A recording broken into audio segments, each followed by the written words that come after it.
Beneath this mask there is more than flesh.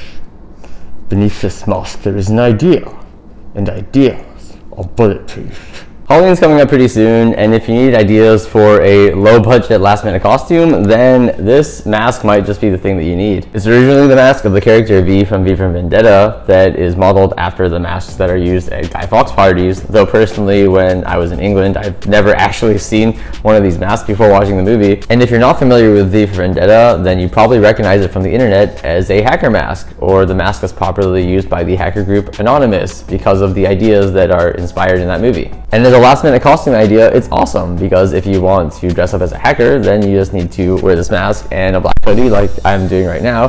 Or if you want to dress up as V for Vendetta, then you just add a hat and I guess put on like a suit and a cape. With the affordable price point, it is made out of plastic. I'd say it's not too thin but not too thick, so I wouldn't recommend dropping this or like getting hit in the face when you're wearing this. And it has two styrofoam pieces to add some separation between your face and the mask itself and have some distance so that it's more comfortable to wear and the plastic isn't like pressing into your face. I got mine over a year ago and it's held up perfectly over time, and I myself might be using this as my Halloween costume because I haven't gone out to buy anything else quite yet. Yeah, if you're looking for an easy and fun and affordable last-minute costume idea, or you just really want to scare your friends, then pick up this V for Vendetta / hacker mask, and it's going to be a great time.